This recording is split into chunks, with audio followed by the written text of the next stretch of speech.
కేంద్రం పద్మ అవార్డులను ప్రకటించింది. అయితే మొత్తం 132 పద్మ అవార్డులను ప్రకటించగా అందులో 5 పద్మవిభూషణ్, 17 పద్మభూషణ్, మిగతా 110 పద్మశ్రీ అవార్డులను ప్రకటించింది. అయితే అందులో తెలంగాణకే దాదాపుగా 5 పద్మ అవార్డులను గెలుచుకోవడం చాలా గర్వకారణం. ప్రస్తుతం మనతో పాటు ఉన్నారు హరికథ కళాకారులు పద్మశ్రీ అవార్డు గెలిచినటువంటి ఉమామహేశ్వర్ గారు ఉన్నారు. వాళ్ళతో మాట్లాడదాం.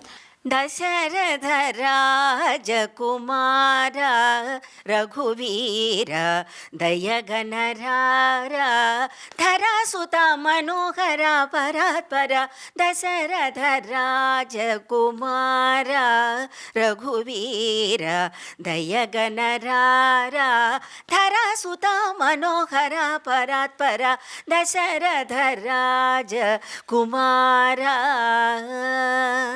First of all heartily congratulations madam. ఎలా ఉంది, మీరు ఎలా ఫీల్ అవుతున్నారు? చాలా చాలా సంతోషంగా ఉంది. అంటే ఈ హరికథ స్త్రీలలో ఈ హరికథకి నాకు పద్మశ్రీ రావడం అనేది చాలా విశేషం. అమ్మవారి అనుగ్రహం, నా యొక్క గురువుల యొక్క ఆశీర్వాద బలం, నా తల్లిదండ్రులు నాకు ఇచ్చినటువంటి జన్మతః ఈ విద్య అంటే నాకు సంగీతం చిన్నప్పటి నుంచి మా నాన్నగారు కొంత నేర్పించారు. ఆ తరువాత మాది మచిలీపట్నం, కృష్ణా జిల్లా. మచిలీపట్నంలో మా నాన్నగారు నాదస్వర విద్వాంసులుగా ఉండేవారు. వారు నన్ను తీసుకొచ్చి కపిలేశ్వరపురం జమీందారులు, తూర్పుగోదావరి జిల్లా జమీందారులు, అక్కడ వారి తండ్రి గారి పేరున సర్వరాయ హరికథా గురుకులం స్థాపిస్తే అక్కడ మా జమీందారు గారు సతీమణి మచిలీపట్నం వారిది కూడా. మా ఇంటికి దగ్గరలోనే వారిది చాలా పెద్ద బంగళ, సింహాల మేడ, నిమళ్ళి మేడ అంటారన్నమాట. అయితే అక్కడ ఆ వీధి గుండానే నేను స్కూల్కి వెళ్ళడం, ఇలా అనుకోకుండా నేను మళ్ళీ సంగీతం నేర్చుకోవడానికి వెళ్ళడం, అందులో ఆ బంగళాలో ఉండే కొంతమంది అమ్మాయిలు, నా స్నేహితులు అప్పుడప్పుడు వెళ్ళి పాడటం నన్ను చూసినటువంటి మా రాణిగారు, జమీందారు గారి భార్య, అమ్మాయి చాలా బాగా పాడావు, నాకు నువ్వెవరో తెలీదు, మా మామయ్య గారి పేరు మీద సర్వరాయ హరికథా గురుకులాన్ని ఒకటి పెట్టారు కపిలేశ్వరపురంలో. ఫ్రీ బోర్డింగ్ అండ్ లాడ్జింగ్ అంతా ఇస్తారు. ఎన్నో విద్యలు, ఎన్నో కళలు ఎంతోమంది స్త్రీలు నేర్చుకుంటున్నారు, ఆడపిల్లలు ఇతర దేశాలు వెళ్ళి నేర్చుకుంటున్నారు, నువ్వు మా ఊరు వచ్చి నేర్చుకోనని అన్నారండి. అయితే తల్లిదండ్రులను విడిచిపెట్టి వెళ్ళలేక నేను ఈ విషయం మా తల్లిదండ్రులతో సంవత్సరం వరకు చెప్పలా. మళ్ళీ నెక్స్ట్ ఇయర్ మళ్ళీ వారు వచ్చారు. వచ్చి ఆ రాణి గారు ఆ బంగ్లాలో ఉండేటువంటి ఒక పెద్దవారిని, భూషయ్య గారిని, వారిని పంపించారు. ఎందుకు అమ్మాయి రాలేదు కనుక్కోండి అని. అప్పుడు మా నాన్న మా అమ్మ విన్నారన్నమాట. అంత పెద్దలు చెప్పినప్పుడు మరి మాతో చెప్పొద్దా, నువ్వు తప్పనిసరిగా వెళ్ళమ్మా నేను అని అన్నారు. నా 10th క్లాస్ పరీక్షలు అయిన 3వ రోజునే నన్ను తీసుకెళ్ళి ఆ సర్వరాయ హరికథా గురుకులంలో ఏర్పాటు చేశారు. మా రాణిగారు, దొరగారు అంటే ఇంకా నాకు మా అమ్మ మా నాన్న కంటే ఎక్కువ అన్నమాట. అంతా అసలు నన్ను కాలు కింద పెట్టకుండా, కోట్ల గదీసులు నన్ను కాలు కింద పెట్టకుండా అంతా ఎంతో ప్రేమగా వారి ఇంట్లో అమ్మాయిలాగానే వారి దివాణంలో నన్ను పెట్టుకుని నాకు వారు భోజనం పెట్టి ఈ విద్యను నేర్పించారు. నిష్ణాతులైనటువంటి గురువులు ఆదిభట్ట నారాయణదాసు గారి సంప్రదాయంలో వారి యొక్క హరికథా గురుకులం నడవాలని ఉద్దేశం. దీనికి సూచనప్రాయంగా చేసింది డాక్టర్ నటరాజ రామకృష్ణ గారు, పద్మశ్రీ వారు. ఆయన పెద్ద నాట్యాచార్యులు. వారికి వీరికి సత్యనారాయణరావు గారు, ఎస్పీబీపీకే సత్యనారాయణరావు గారు, జమీందారు గారు, వీరికి మిత్రుత్వం ఉండడం వల్ల నేను ఏదైనా సంగీత కళాశాల కానీ నృత్య కళాశాల కానీ పెట్టాలని అనుకుంటున్నాను అని అంటే, ఈ కళాశాలలు దేశంలో గవర్నమెంట్ వారు ఎన్నో పెడుతున్నారు. హరికథ అనే ప్రక్రియ ఆదిభట్ట నారాయణదాస్ గారు 150 సంవత్సరాల కిందట వారు ఎంతో నిష్ణాతులైనటువంటి వారు. ఈ 2 రాష్ట్రాలు ఆ రోజుల్లో కలిసి ఉన్నాయి కాబట్టి ఎంతో ఖ్యాతి గడించినటువంటి వారు. సంస్కృతంలోనూ తెలుగులోనూ వారు హరికథలు చెప్పి దేశ ప్రఖ్యాతిగాంచారు. రవీంద్రనాథ్ ఠాగూర్ అంతటి వారే వారి కథాగానాన్ని విన్నారు. మీరు హరికథా పాఠశాల పెట్టండి, వారి సంప్రదాయంలోనే హరికథను నడపండి అంటే, అయితే మీరు నాకు చెప్పండి హరికథ అంటే ఏమిటో నాకు పూర్తిగా తెలియదు, మీరు దీనికి సిలబస్ రాయండి అని చెప్పి అని అంటే ఆ నటరాజ రామకృష్ణ గారే రాశారు. హరికథకు కావాల్సింది సంగీతం, సాహిత్యం, నృత్యం, ఇటు సంస్కృతం, తెలుగు సాహిత్యం. అంటే హరికథ మాత్రం మెయిన్ సబ్జెక్ట్. ఇవన్నీ కూడా నేర్చుకుంటూ ఇది నేర్చుకోవాలన్నమాట. అయితే నారాయణదాసు గారి శిష్యులైనటువంటి వడ్లమాన నరసింహదాసు గారు, డాక్టర్ పెద్దింటి సూర్యనారాయణ దీక్షిత్ దాస్ గారు, ఇంకా ఎందరెందరో లక్ష్మీపతిరావు, రాజశేఖరన్ లక్ష్మీపతిరావు భాగవతులు, సంస్కృత హరికథలకి ఎన్సిహెచ్ కృష్ణమాచార్యులు గారిని చాలా ఫేమస్ అనమాట. అసలు ఇటువంటి నిష్ణాతులైనటువంటి గురువుల దగ్గర నేర్చుకోవడమే నా పూర్వజన్మ సుకృత విశేషం. ఈ తెలుగులో నేను హరికథలు ఆదిభట్ట నారాయణదాస్ గారి సంప్రదాయంలో వారు చెప్పిన హరికథలు తెలుగు రాష్ట్రాల్లో నేను అనేకమైనటువంటి ప్రోగ్రామ్స్ చేశాను. ఆ రోజుల్లోనే నాకు 14వ సంవత్సరంలో హరికథ పాఠశాలలో చేరాను. ఒక 16వ సంవత్సరం 17వ సంవత్సరం వచ్చేటప్పటికి రాష్ట్రపతి నీలం సంజీవ్ రెడ్డి గారి దగ్గర నేను రుక్మిణి కళ్యాణం కథాగానం చేశాను మొట్టమొదటిసారిగా హైదరాబాద్లో. వారు ఎంతో సంతోషపడిపోయి నువ్వు చాలా అభివృద్ధిలోకి వస్తావని నన్ను ఆశీర్వదించారు. ఇక అక్కడ నుంచి ఇంకా నేను హరికథాగానం అసలు నన్ను మా గురువుగారి చెప్పడంతో కడల వీరదాసు గారు మొట్టమొదటి గురువుగారు ఆయన నాకు ఈ హరికథను నేర్పించి అందరూ సెలవులకు వెళ్ళిపోయే టైంలో మా నాన్నగారు నన్ను తీసుకొచ్చి అక్కడ అప్పచెప్పారు. జమీందారు గారు సతీమణి, జమీందారు గారు ఎవరు లేరు ఆ ఊళ్ళో.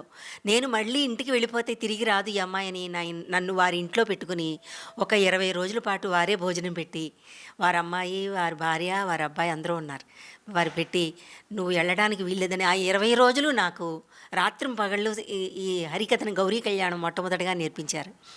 అయితే నేను ఒక నెల 15 రోజుల కల్లా నేను హరికథ నేర్చేసుకోవడం, మా రాణిగారి దగ్గర కథాగానం చేయడం జరిగేటప్పటికి ఇక వారు నన్ను వారు ఇంకా చెప్పలేనన్నమాట.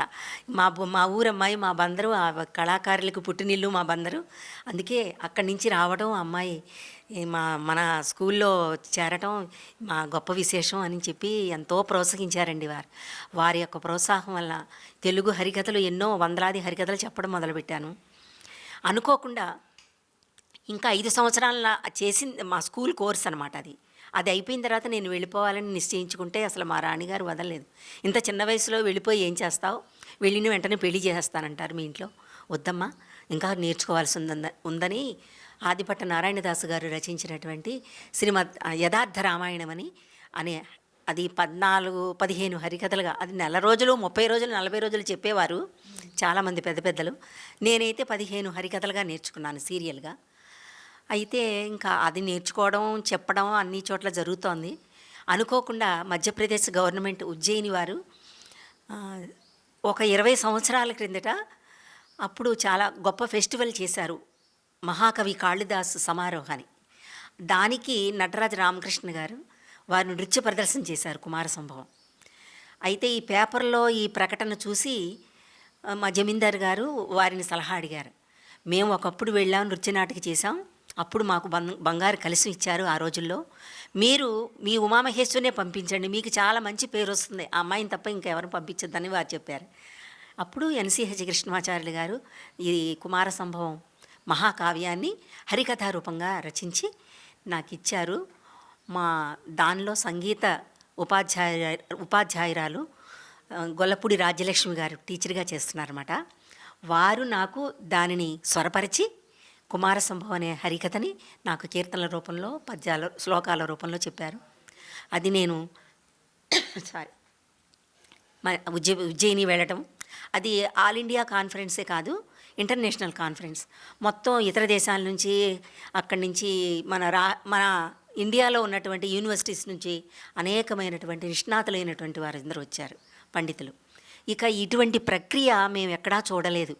ఆపాత మధురం అసలు ఆదిభట్ట నారాయణదాసు గారి రచన అంటే ఆపాత మధురమైనటువంటి సంగీతం, ఆలోచనామృతమైనటువంటి సాహిత్యం, ఈ రెండింటినీ మేళవింపచేసి నృత్య అభినయములతో కూడినటువంటి హరికథ అనమాట. ఆట పాట మాటల మేటి అని ఆయనకి పేరు. ఆట అంటే నృత్యం, పాట అంటే సంగీతం, మాట అంటే ఈ సాహిత్యం.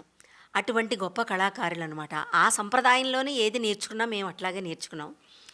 అక్కడ చూసి వారందరూ కూడా చాలా ముగ్ధులైపోయి, ఇక నేను సరదాగా ఒక్క హరికథని కుమార సంభవం నేర్చుకునేటప్పటికి 10 హరికథలు నేర్చుకోవాల్సి వచ్చింది. మొత్తం 10 కథలు నేను నేర్చుకుని ఒక్కొక్క హరికథ ఒక్కొక్క సంవత్సరం ఉజ్జయినిలో చెబుతూనే ఉన్నాను.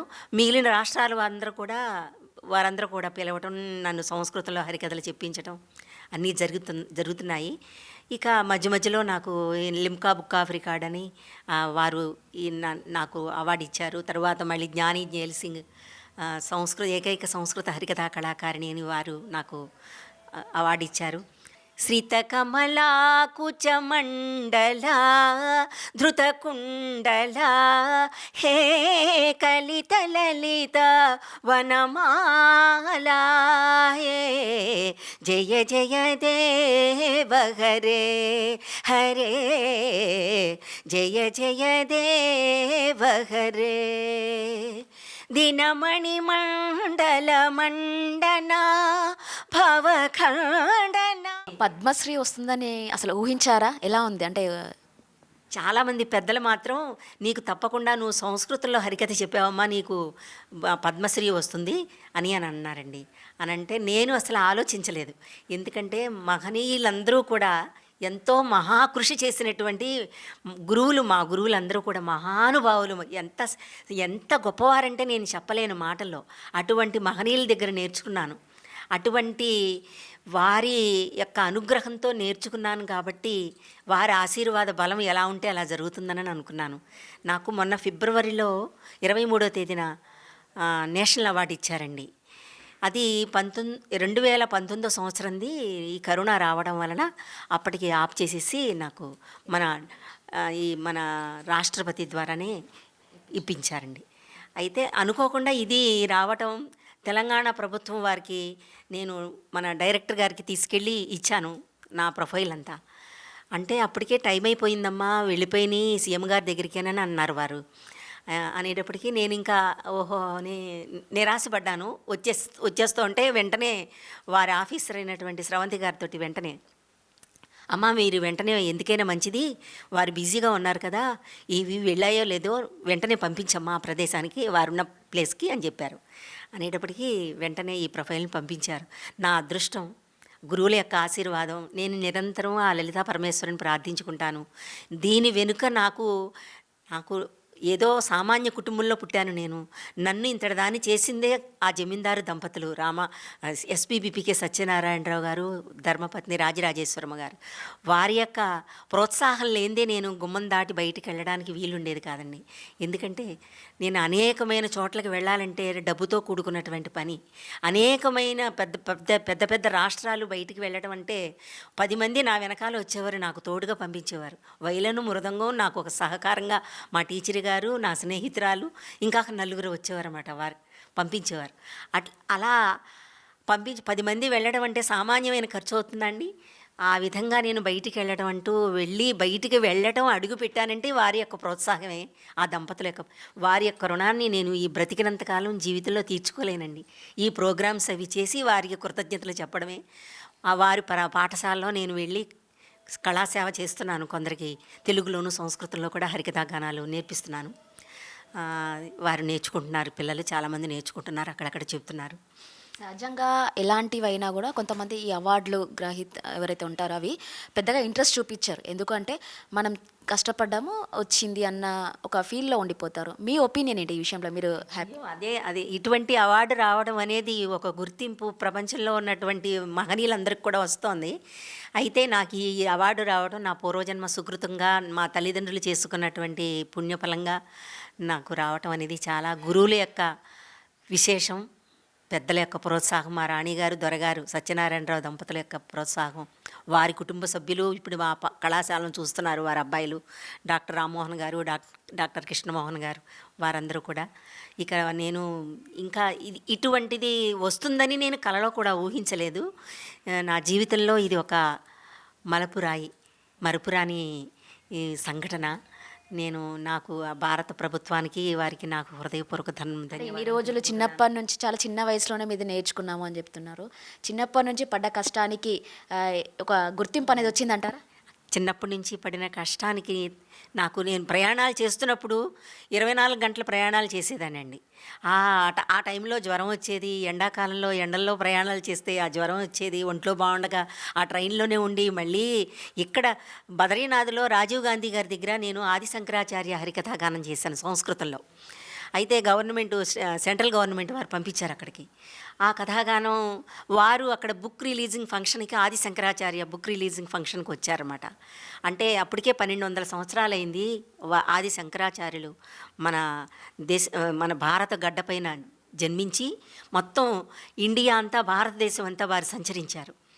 అక్కడ కాలడి నుంచి ఆ దివ్య జ్యోతి మొత్తం ఇండియా అంతా తిరిగిన తర్వాత బదరీనారాయణుని కూడా వారే స్థాపించారు. అక్కడికి వచ్చి ఆయన అక్కడ సమాధి అయిపోయారని మహనీయులు చెప్తారు. అయితే ఆ సమయంలో నన్ను గవర్నమెంట్ వారు సెంట్రల్ గవర్నమెంట్ వారు పంపించడం, నేను ఆదిశంకరాచార్య కథాగానం చేయటం, రాజీవ్ గాంధీ గారు రావటం జరిగింది. అది నేను మర్చిపోలేనటువంటి అదొక గొప్ప సంఘటన. అంతేకాకుండా నాకు మన సౌత్ ఇండియా కాన్ఫరెన్స్ అని శ్రీరామచంద్ర మహాయజ్ఞం అని కర్ణాటకలో చేశారండి. కర్ణాటక అంటే బెంగళూరులో సౌత్ ఇండియా కాన్ఫరెన్స్. ఆ టైంలో నన్ను చాలా పెద్ద పెద్ద కళాకారులందరూ కూడా వచ్చారు. డాక్టర్ సి నారాయణ రెడ్డి గారు నా హరికథలు చాలా విన్నారు, మన తెలంగాణ ప్రాంతం. విని, అమ్మా నేను నీ హరికథాగానం అక్కడ ఏర్పాటు చేస్తాను, నువ్వు తప్పనిసరిగా చేయాలి, చాలా పెద్ద వారందరూ ఉంటారు, చాలా పెద్దలు వస్తున్నారు దానికి అని అన్నారు. వారు కూడా వచ్చారు. అయితే నేను కుమార సంభవం హరికథ, సంస్కృత హరికథాగానం చేశాను అక్కడ. అక్కడికి నేను హరికథాగానం చేసినప్పుడు 5,000 మంది జనం ఉన్నారు. ఎవరొచ్చారో ఏమిటో తెలియదు. ఆ కథాగానం ప్రత్యక్షంగా మాత్రం కూర్చోకుండా పరోక్షంగా కంచి కామకోటి పీఠాధిపతి చంద్రశేఖరేంద్ర సరస్వతి మహాస్వామి, ఆయన 100 సంవత్సరాలు ఉండి ఆయన నడిచే దైవం అని అంటారండి వారిని. వారు సంచరించారు భారతదేశం అంతా కూడా నడిచి. అటువంటి మహనీయులు సాక్షాత్తు ఈశ్వరుడే ఆయన, మనకు ఆది శంకరాచార్యుల తర్వాత. ఆయన నా హరికథని వెనకాల నుండి వెనక గదిలో ఉండి విన్నారట. వెంటనే పిలిపించారు వారి శిష్యుల చేత, లోపలికి రమ్మని అనేటప్పటికీ, నువ్వు అభినవ మాతంగివమ్మ, సామాన్యురాలు కాదు అని అభినవ మాతంగి అని నేను ప్రశంసించారు. నాకు ఆయన బిరుదు ఒక పత్రం మీద రాసి వెంటనే ఇచ్చారండి. అది నేను జీవితంలో మర్చిపోలేను. ఎందుకంటే సాక్షాత్ ఈశ్వరుడే. అటువంటి మహనీయుడు ఎంఎస్ సుబ్బలక్ష్మి గారంతటి వారికే ఆయన ఎన్నో ఇటువంటి బిరుదులు ఇచ్చారు. నాకు ఇచ్చేటప్పటికి నేను ఎంతో ఆ విషయంలో చాలా ఆనందాబ్దిలో ఒలలాడాను. అసలు ఆ బిరుదు వచ్చేటప్పటికి నాకు తర్వాత మళ్ళీ 10 సంవత్సరాలు పోయిన తర్వాత ఒకసారి నేను వారి దర్శనానికి వెళ్ళేటప్పటికి, మర్చిపోలేదమ్మా నా పేరు, అమ్మా ఉమామహేశ్వరి అభినవ మాతంగి అని అన్నారు. అని ఒక చిన్న రాగి పలకాన్ని ఇచ్చి, నీ జీవితం అంతా భక్తి మార్గంలో నడిపించుకోమ్మా అనేసి ఇచ్చారండి. అది నేను మర్చిపోలేను. ఇప్పటికీ కూడా నా పీఠంలోనే ఆ తల్లిని, ఆ లలితా పరమేశ్వరిని ప్రార్థించుకుంటూ రోజుకు 3 సార్లు అమ్మని సేవించుకుంటూ నా జీవితాన్ని గడుపుతున్నాను. ఈ కళాయాత్రలో సాగుతున్నాను. నాకు కళాకారులైనటువంటి వారు దశరథ రాజకుమార రఘువీర దయగణరార ధరాసుత మనోహర పరాత్పర. దశరథ రాజకుమార రఘువీర దయగణరార ధరాసుత మనోహర పరాత్పర. దశరథ రాజకుమార. ఇప్పటివరకు మొత్తం ఎన్ని అవార్డ్స్ మీరు సొంతం చేసుకొని ఉంటారు? అట్లా అంటే చెప్పలేను. చాలామంది నాకు అమెరికా వెళితే అక్కడ హరికథా కళాసాగర్ని ఇచ్చారు, చిత్రకథా సరస్వతి, అభినవ మాతంగిని, ఇంకా చాలా పేర్లు నాకు చాలా ఉన్నాయండి. దాంట్లోనూ నా దీంట్లోనూ ఇచ్చారు. నాకు అసలు హరికథనే ఎందుకు నేర్చుకోవాలనిపించింది? దాన్నే నేర్చుకోవడానికి గల కారణాలు ఏంటంటారు? మా ఊరిలో బందర్లోను మచిలీపట్నంలో సచ్చిదానంద శాస్త్రి గారని, కోట సచ్చిదానంద శాస్త్రి గారని హరికథాగానం చేసేవారండి. ఆయన మహాభారతం చెప్పేవారు. మహాభారతం 40 రోజులు చెప్పేవారు. ఆ 40 రోజులు కూడా సినీ థియేటర్లో ఎవరు జనం ఉండేవారు కాదండి. మాకు 15 థియేటర్స్ నా చిన్నప్పుడే 8-9 సంవత్సరాల వయసులోనే. మా అమ్మ మా నాన్న వాళ్ళు సంగీత కళాకారులు కాబట్టి మాది బ్రాహ్మణ అగ్రహారం.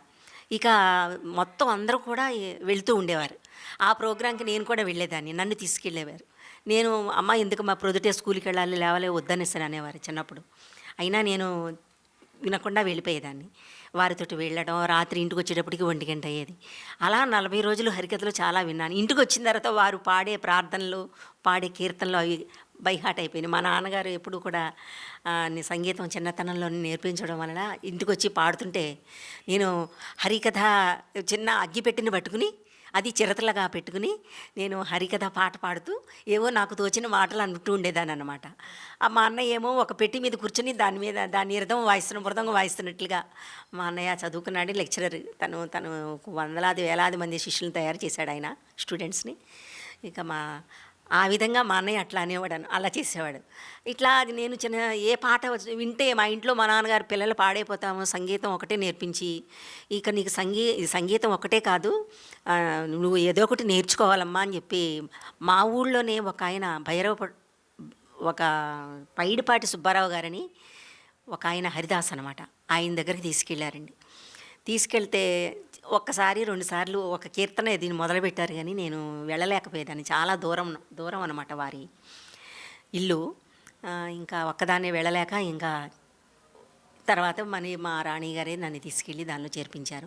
అయితే ఈ సచ్చిదానంద శాస్త్రి గారి యొక్క హరికథలు చిన్నతనంలో వినడం వలన మా నాన్నగారికి, ఆయన చాలా సంగీతజ్ఞులు అనమాట, చాలా అద్భుతంగా పాడేవారు, సాహిత్యంలో కూడా గొప్పవారు, స్ఫురద్రూపి, జనాన్ని ఆకట్టుకునేవారు. ఎంత వేలాది జనం అండి.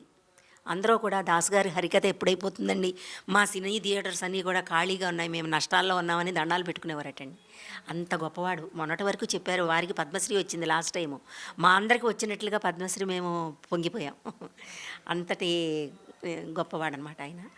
వారి యొక్క అనుకరణని నేను చేసేదాన్ని సరదాగా చిన్నప్పుడు. దాని వలన మా నాన్న దీనికి సంగీతం నేర్పిస్తే సరిపోదు, హరికథలో పెడదాం అని అనుకుంటూ అనేటప్పటికీ ఆ అమ్మవారి యొక్క అనుగ్రహం మరి ఏం తెలియదు నాకు, ఆ దేవుడు నాకు చూపించారు దారి, రాణి గారిని, దొరగారిని వారి దగ్గరకు పెట్టుకోవడం, నన్ను ఈ విద్యను నేర్చుకోవడం. ఇప్పటివరకు మీరు ఒకరి ప్రోత్సాహంతో ఈ స్టేజ్ వరకు వచ్చారుగా, మీ ప్రోత్సాహం ఎంతమందికి అందించారు? నా ప్రోత్సాహం, నేను ఇంకా కొంతమందికి హరికథలు నేర్పిస్తున్నానండి. ఇక్కడ కూడా కొందరికి నేర్పించాను. దాక్షాయిని, లోహిత వీళ్ళందరూ కూడా చాలా ప్రోగ్రామ్స్ చేస్తున్నారు. అమ్మాయి బీటెక్ చదువుతోంది. కొందరు నేను కపిలేశ్వరపురం వెళ్ళి అక్కడ మా స్కూల్లోనే కొందరికి నేర్పిస్తున్నాను. వారందరూ చిత్తూరు జిల్లా, కర్ణాటక నుంచి వచ్చినటువంటి స్టూడెంట్స్ వారందరూ కూడా నేర్చుకున్నారండి. బయట ప్రోగ్రామ్స్ ఇస్తున్నారు. మా కోసం ఒక సాంగ్, అంటే మీ కొంచెం జలుబు చేసి దగ్గుతోటి ఉన్నానండి. దశరథ రాజకుమార రఘువీర దయగణరార ధరాసుత మనోహర పరాత్పర. దశరథ రాజకుమార రఘువీర దయగణరార ధరాసుత మనోహర పరాత్పర. దశరథ రాజకుమార నిశిచర నికరహర నిశిచర నికరకర నిర్వికార నిగమ వీధి విహార భవదుర. దశరథ రాజకుమార రఘువీర దయగణరార ధరాసుత మనోహర పరాత్పర. Dasharatha Rajakumara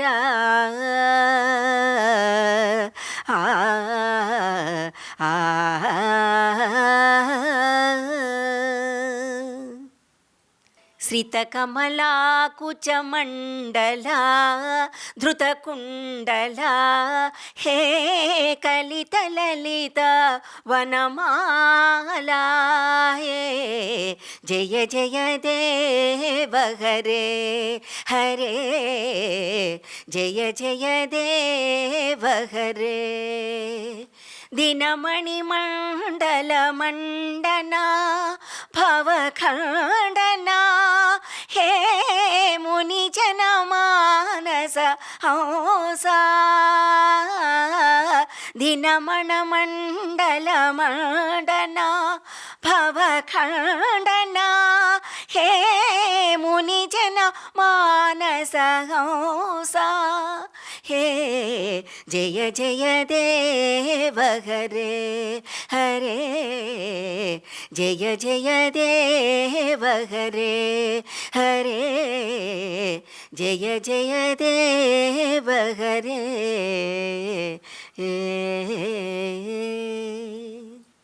thank you madam. ఫైనల్గా ఒక మెసేజ్ ఇవ్వండి. నన్ను ఇంత ప్రోత్సహించి ఈ తెలుగు రాష్ట్రాలే కాదు, భారతదేశమే కాదు, నేషనల్ అవార్డు, అంతేకాకుండా సంగీత నాటక అకాడమీ అవార్డు అంటారు నేషనల్ అవార్డు అంటే, ఆ అవార్డే కాకుండా నాకు ఈ పద్మశ్రీ ఇచ్చి నన్ను ఎంతో ఈ ఉన్నతమైనటువంటి స్థితిని కలుగు చేసినటువంటి భారత ప్రభుత్వానికి నేను చాలా రుణపడి ఉంటాను. నాకు ఈ విద్య నేర్పించినటువంటి గురువులకు, నాకు ఈ అన్నం పెట్టి విద్య నేర్పించినటువంటి ఆ పుణ్య దంపతులకు అందరికీ కూడా నా హృదయపూర్వక కృతజ్ఞతాభివందనలు తెలుపుకుంటూ, ఇది నాకు ఒక్క పద్మశ్రీ కాదండి, మా హరికథా కళాకారులందరికీ వచ్చినట్లుగా నేను ఫీల్ అవుతున్నాను. ఇది నాకు ఒక్కదానికే కాదు, ఇటువంటి ఈ పద్మశ్రీలు ఇంకా ఎందరెందరికో మా కళాకారులకు రావాలని ఆ ముజ్జగాలేలేటువంటి అమ్మలగన్నయమ్మ, ముగురమ్మల మూలపుటమ్మ, చాలా పెద్దమ్మ సురారులమ్మ, కడుపారడి పుచ్చడియమ్మ, తన్నులో నమ్మిన వేల్పుటమ్మల మనమ్ముల నుండిడియమ్మ, దుర్గ మాయమ్మ కృపాబ్ది ఇచ్యుత మహత్వ కవిత్వ పటుత్వ సంపదల్ అని భాగవతంలో పోతన్న మహాత్యులు మనకి తెలియచేశారు. ఆ ముజ్జగాలేలే జగదమ్మకు, ఆ కరుణామయైనటువంటి ఆ దుర్గామాతకు వారికి నమస్కారం చేసుకుంటూ, నా యొక్క జీవితం ఇలా నడవటానికి ముఖ్య కారకులు అయిన నా భర్త గారు కళాకృష్ణ గారు, వారు నాట్యంలో చాలా గొప్పవారు. ఇటు ఆంధ్ర నాట్యం, ఇటు పేరిణి, ఇవన్నీ కూడా మొత్తం దేశం ఇతర దేశాలలో అనేకంగా వారు ఖ్యాతిని గడించినటువంటి వారు డాక్టర్ నటరాజ రామకృష్ణ గారి శిష్యులు. వారు నాకు భర్తగా లభించడం నా పూర్వజన్మ సుకృతంగా భావిస్తున్నాను. ఎందుకంటే మామూలు ఒక ఉద్యోగస్తుని చేసుకుంటే కొన్నాళ్ళు హరికథా గానాలు చేసిన తర్వాత ఆగిపోవచ్చు. కానీ ఒక కళాకారులు కాబట్టి ఆయన కళాకారిణిగా నన్ను చేసుకుంటే, నేను ఆంధ్ర అమ్మాయినైనా వారు తెలంగాణ వారు నన్ను చేసుకుని వారు నన్ను ప్రోత్సహించడం నా పూర్వజన్మ సుకృతంగా భావిస్తూ, నేను మీ అందరికీ ఇటువంటి కార్యక్రమంలో పాల్గొన్నందుకు మీ అందరికీ కృతజ్ఞతాభివందనలు తెలుపుకుంటూ కృతజ్ఞతలు. నమస్కారం. ఈశ్వరి మేడం గారి భర్త గారు కళాకృష్ణ గారు, వాళ్ళు కూడా నాట్య కళాకారులు. ఒకసారి వాళ్ళ మాటలోనే తెలుసుకుందాం. సార్ చెప్పండి, మేడం గారికి పద్మశ్రీ అవార్డు గ్రహీత, ఎలా అనిపిస్తుంది, ఎలా ఫీల్ అవుతున్నారు? చాలా సంతోషంగా ఫీల్ అవుతున్నాను. ఎందుకంటే తన కృషి, తన పట్టుదల, ఇదంతా తనంటే దాదాపు ఒక 45 సంవత్సరాల నుంచి తన కృషి, తను ఎన్నుకున్నటువంటి ఆ కళారాధన తనని ఈ స్థాయికి చేర్చిందని నేను నమ్ముతున్నాను. నేను హృదయపూర్వకంగా ఆనందిస్తున్నాను. ఎందుకంటే మేమిద్దరం కళాకారులమే కాబట్టి ఒక కళాకారుడికి ఒక అవార్డు వస్తే ఎంత ఎంకరేజ్మెంట్గా ఉంటుందో తెలుసు. అలాంటి ఆనందం చాలా సంతోషంగా ఉంది. చూసారుగా, ఇది మొత్తానికి ఖచ్చితంగా పద్మశ్రీ అనేది ఒక అవార్డు రావడం అనేది ఒక గొప్ప విషయము. ఖచ్చితంగా ఇది నా పూర్వజన్మ సుకృతము. అంతేకాకుండా నన్ను ఇందులో ప్రోత్సహించినటువంటి, నాకు ఇది రావడానికి ముందే నేను ఇది హరికథలు కూడా నేర్చుకోవడానికి ప్రోత్సహించినటువంటి నా గురువులైనటువంటి దంపతులకు నా జన్మ అంతరం కూడా రుణపడి ఉంటానని చెప్పేసి మహేశ్వరి మేడం చెప్తున్న పరిస్థితి. కెమెరామెన్ విఘ్నేష్తో భవిత, న్యూస్ 360 హైదరాబాద్. దినమణి మండల మండనా భవఖండనా హే ముని జనమానస హంసా, దినమణ మండల మండనా భవఖండనా హే ముని జన మానస హంసా, హే జయ జయ దేవ.